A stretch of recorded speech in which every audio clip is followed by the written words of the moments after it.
8/28/17, about 9:30. Oh yeah, there's stuff coming up off the ground. Right back there.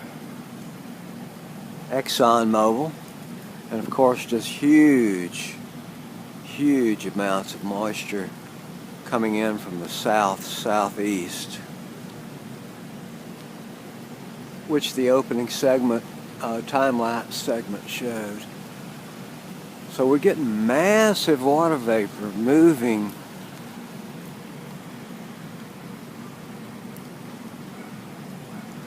up west, northwest, but really, let's see, that would put it north of Houston to feed into the counter-clockwise rotation of this cyclone. Yeah. Well, that makes sense. I mean, I can't say that they're,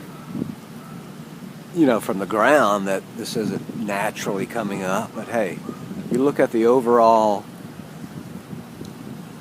situation with all the weather modification patents and technologies and the history, and there it is. They're doing it. Okay, I'm dodging raindrops, so I'm out right for now. 2 o'clock update. Okay, raining like this all day long. A little after 2:10. Yeah, all this moisture streaming up from the Gulf, from the eastern Gulf. But yet there's no really organized storm system there. It's just some kind of weather and climate chaos. What's that all about? Okay, it's knocking on 5 p.m. and as we can see, we've got a little contrast over there at ExxonMobil now, and we can definitely see the water vapor, aka steam, rising into the atmosphere like we need this shit coming from industry, but you see they're in on it.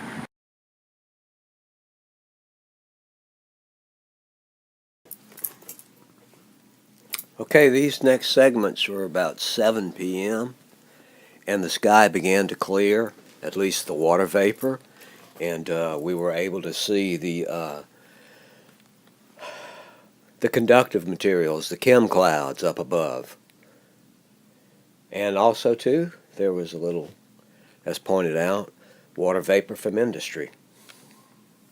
ExxonMobil Refinery, Baton Rouge.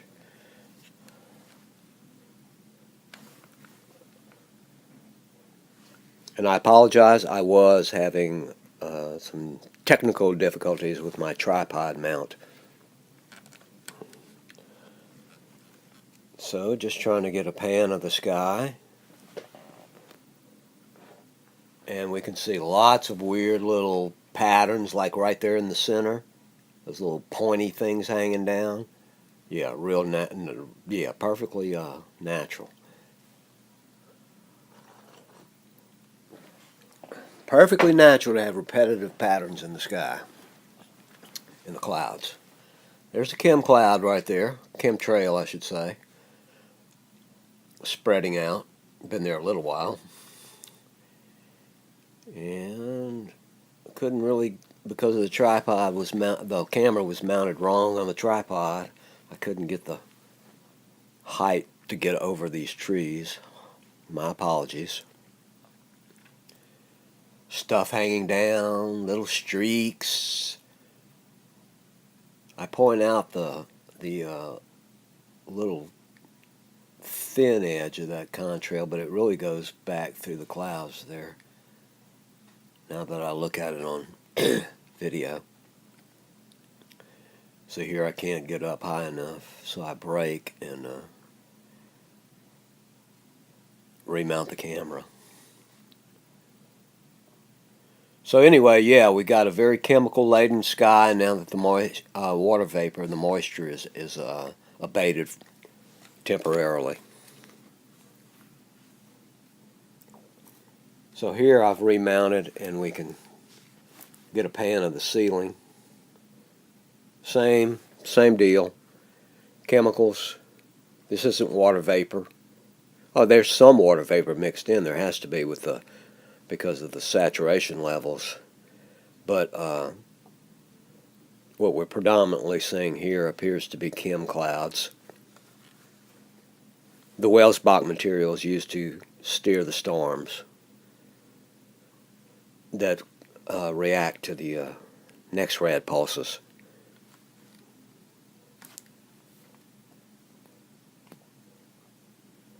So there you have it, 7 p.m. Hey, I had to stop that because I just saw this weird cloud up here and I gotta catch that. Look at this cloud right up here. Right here. And it's got like a big thing on the front, this bar across the bottom, and it's connected by these like tubes.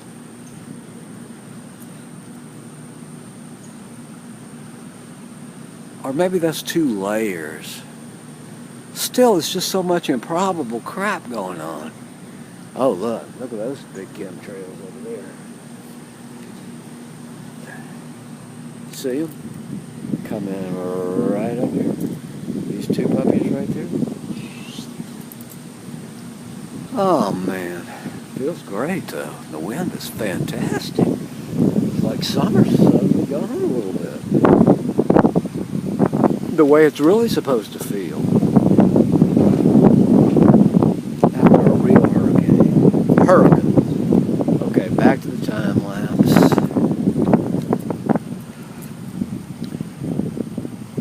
I'm into this, catching this water vapor off the ground.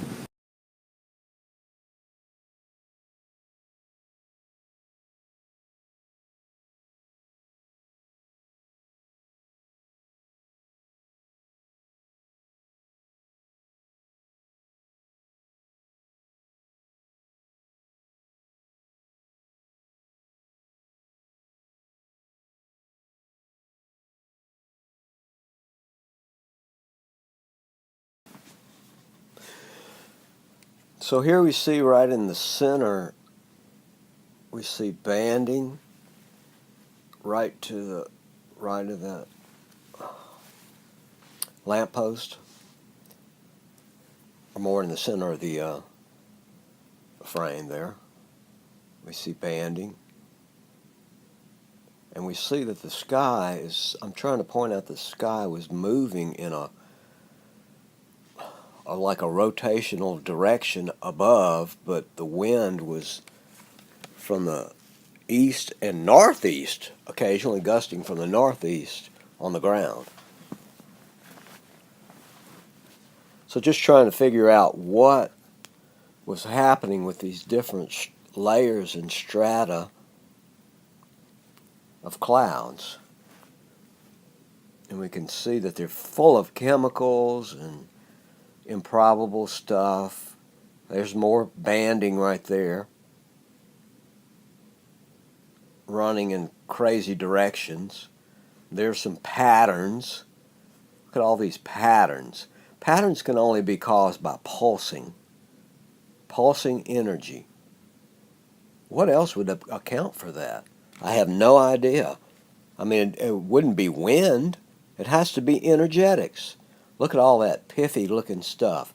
And look at the holes there, like modeled, and it's just so much improbable stuff going on here that it's really hard to wrap one's head around it, and really why people look up at the sky and they don't bother to try and figure it out, because it is mind-boggling. You can't make sense of it.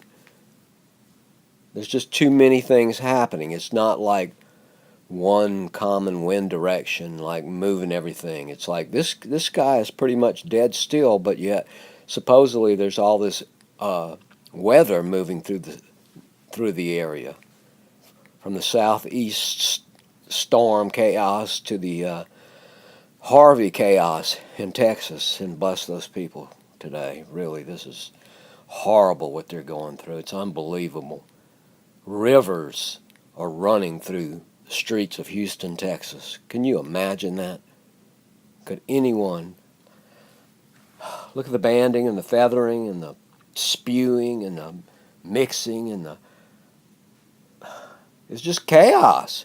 This is climate chaos right here because it's weather modification, and weather modification is climate chaos. It has to. It has to be. It interrupts the natural patterns.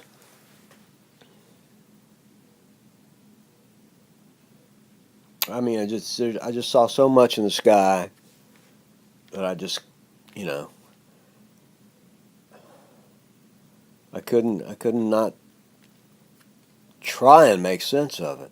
But you can't, really. You really can't make sense of it. Except that if you apply the factor of pulsed frequencies to move this stuff around.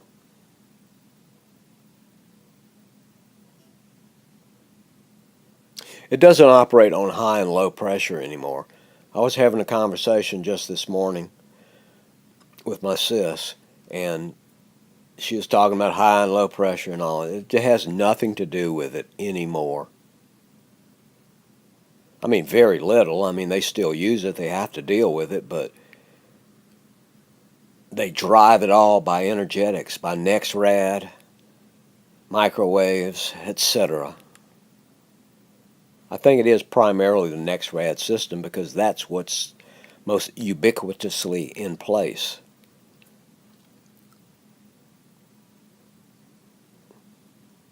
Or just strange sky, you know, just right there I'm pointing out this little, like it was like a, what do you call those,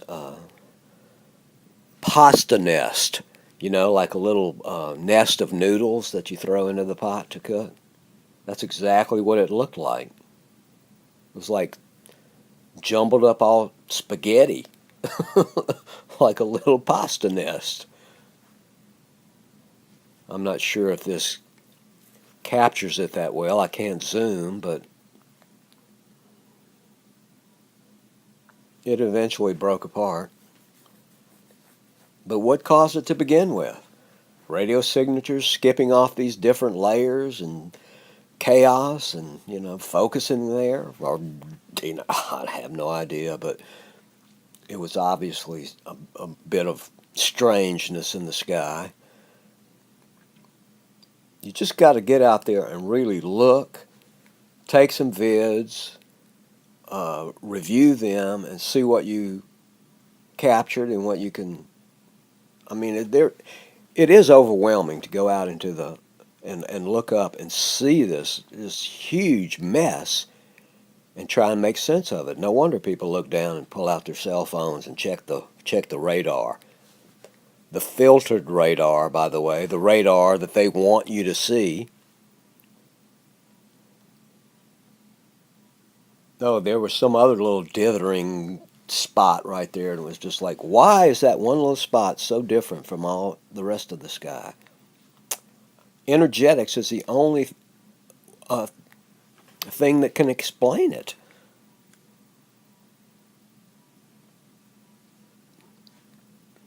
Craziness, y'all. Just really just craziness. You know, and everyone just goes, oh, it's a storm. It's the peak of the hurricane season. Well, yeah, it is, but that doesn't explain the weirdness and the unnatural aspect of it. And of course, someone will say, well, it's climate change, isn't it? I mean, it's just chaos. It's climate change. Climate change is weather modification. Now, here's the deal. Look at this weird where the sun is. This is like 7:30 at night or something. The light is falling, and we have a focused spot of light high in the sky.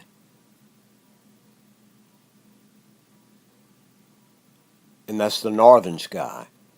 So we pan down over here and drop Oh, look at that streak across there. Yeah, to the left is west and where the sun should have been. But yet we see it here in the northern sky, and in a moment we'll pan around to the southern sky, and we will also have a lighting of anomaly there. The only thing that can account for this, in my opinion, in my unstudied, unlearned opinion, is that these Welsbach materials they're photoconductive, and they refract and split light all over the place, so that you get all these weird, double sun effects. Never saw this when I was a kid. Never.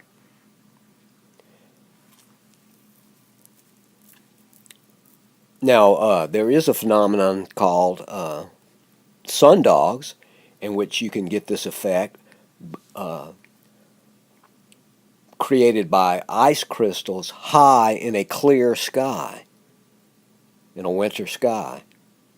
Never would see a sundog in these latitudes, especially this time of year, in a cloudy sky, unless there are some other materials besides ice crystals. Here we go. So now we're looking into the southern sky, and we see another focal point of light. What is going on, y'all?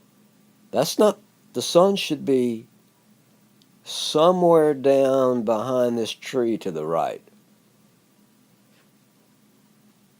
But yet we have sun in the southern sky, sun in the northern sky.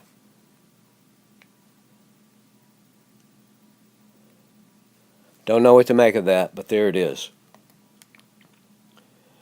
Toxic skies, Welsbach materials. At this point in the day, the water vapor and the moisture clouds had water vapor bearing clouds, let's put it that way, as opposed to these chemical bearing clouds, had dissipated for a while.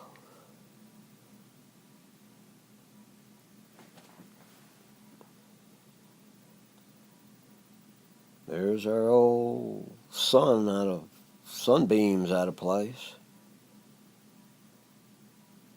I mean, it just doesn't make any sense that the light would be split, like from the southern sky to the northern sky. That would have been like